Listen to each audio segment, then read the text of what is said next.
All right, ladies and gentlemen, MrSotko here. Welcome back to the channel. It's another episode of, oh boy, what did Coinbase do now? Coinbase is selling blockchain analytics software to the U.S. Secret Service. For anybody that's not in the United States, the Secret Service deals with financial crimes, and they also protect the president too, which is kind of weird. It's pretty not only are you going to protect the president, but what else can you do? Let's go after financial crimes, right? I don't know why, but they do. So crypto exchange Coinbase is providing its blockchain analytics software to the U.S. Secret Service, according to the public record obtained by the block. And this is true. On Twitter, the CEO of Coinbase went on a sort of an outpouring of this, because this actually came with some backlash, as you'd expect. And Brian Armstrong, the CEO of Coinbase, if you go to his Twitter, there's like 12 tweets from him all in one tweet describing why they made this move. And some of it does make a little bit of sense. In other ways, it's just basically the antithesis of cryptocurrency. And once again, Coinbase, what'd you do this time? So they're always hiring hackers that did horrible things in other countries and doing this, that, or the other thing. Oftentimes being reported as insider trading with Coinbase. I remember the Bitcoin Cash fiasco. I was there watching it live, and it was pretty wild. So the Secret Service, which is part of the U.S. Department of Homeland Security, is charged with conducting financial crime investigation. In addition to protecting the nation's top leaders, the record shows that the Secret Service awarded a 4-year contract to Coinbase in May in order to use its blockchain analytics software called Coinbase Analytics. Wow, that must have took them at least. What are we gonna call this, guys? I got one. Coinbase Analytics. Everyone's like, that's great. That's good. Good job. Good job. It's, got a little bonus for that one. The contract is worth $183,750, and it ends on May 9th, 2024. What? $183,000? Coinbase, do you guys know that you were dealing with the government? You could have gotten like $42 million for them to use your software for 4 years. $183,000? I'm willing to bet that Coinbase makes $183,000 in exchange fees within a few hours every day. I mean, they are a billion-dollar company, and I think the year 2017 and 2018 they made like $1 billion. So 183,000 is basically. It's basically chump change. The award also appears on usaspending.gov, a directory for the government contract awards. Secret Service is not the only government agency interested in Coinbase Analytics. Last month, the U.S. Drug Enforcement Agency, the DEA, was looking to offer Coinbase up to $250,000 to use it, which again is just chump change. I mean, it's the government. They basically have trillion-dollar contracts like all the time. Probably not every day, but I'm just saying I would have got them for a little bit more. You know what, Coinbase? How about hire me, MrSotko at gmail.com. I've been trying that a lot lately. Let me just tell you, so far it hasn't worked. Coinbase, get a hold of me. I'll get a hold of the U.S. Secret Service. We'll go ahead and we'll nullify that contract. We'll be like, hey, guys, you're breaking my balls here. Breaking my balls. Busting my balls. I'll give them a call. Busting my balls. They're like, who is this? That as soon as somebody picks up, hello, U.S. Secret Service, busting my balls. I'm Coinbase.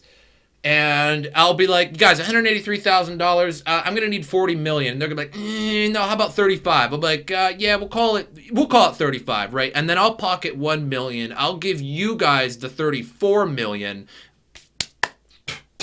We'll call it a deal. I think I could have made a lot more money on that deal, and I have no business in that sense, but I think I could have made a lot more. So anyway, Coinbase Analytics data being sold to the U.S. Secret Service. So now, basically, crypto isn't safe at all.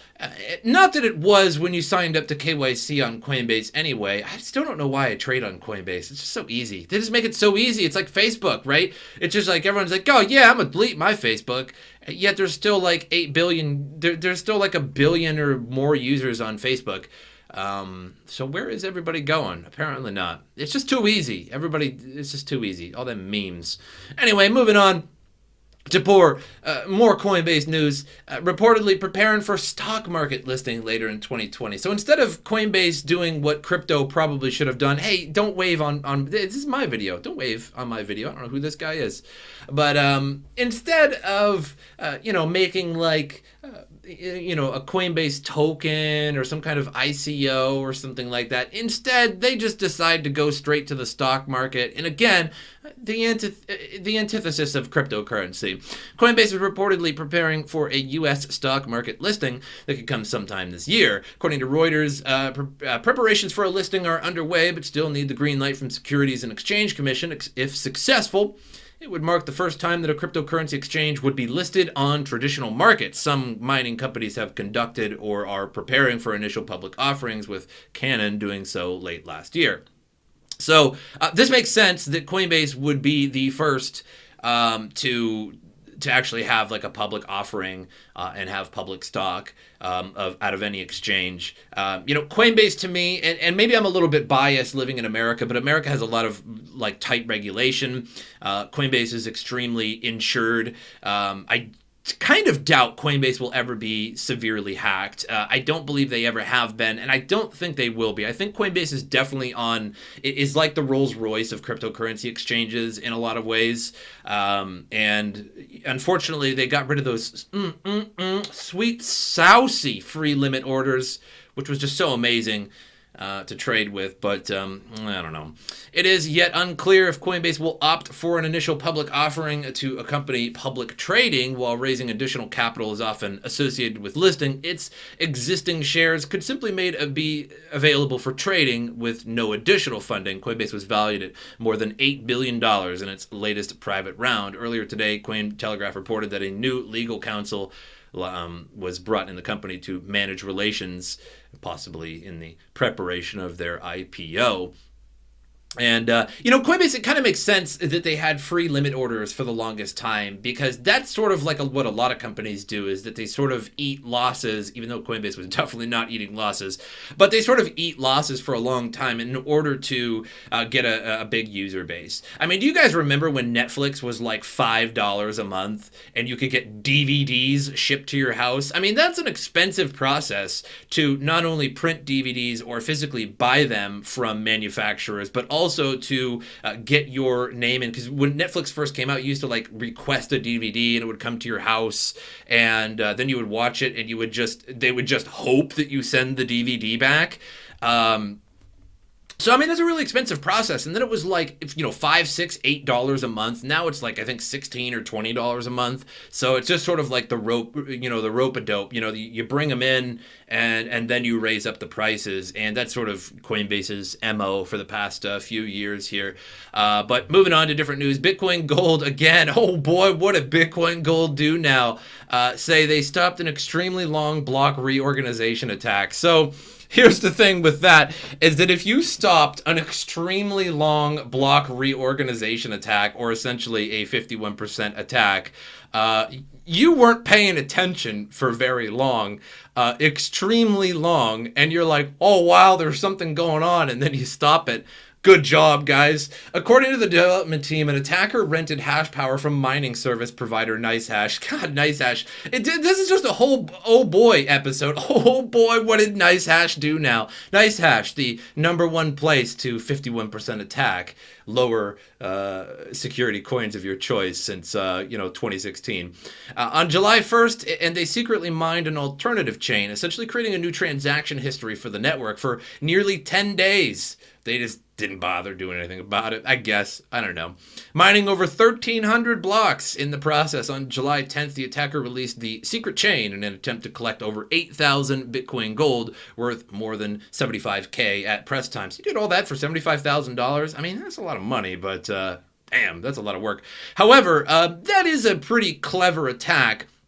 to not only, to try and actually reorganize the block and essentially mine it and then, try to whip another chain into there real fast. The attacker was thwarted, however, good job after 10 days, as the Bitcoin Gold team detected the attack early on. What? The extremely long early on attack? I don't know about that. And alerted mining pools and exchanges about the potential attack. So how many times, does anybody in the comments know how many times Bitcoin Gold has been 51% attacked since its existence? This has to be like the 5th time. At least like the 5th time. I'm pretty sure you could probably go back through my channel and find numerous Bitcoin Gold was attacked again. Bitcoin Gold, it's so bad. It's so bad.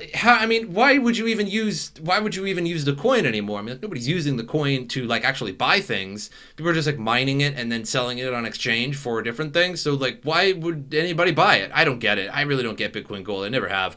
The team also privately supplied these entities with a new updated version of the Bitcoin Gold network, which implemented a checkpoint at block 640,650, the most recent honest block attack before the network. This new code, run by pools and exchanges, automatically rejected the attacker's chain when it was released July 10th. So effectively, Bitcoin Gold pulled an Ethereum on this one. Ethereum a long time ago when it was attacked. And I believe this is why Ethereum and Ethereum Classic actually split off together, because there was an attack on Ethereum, and at the time it was just Ethereum.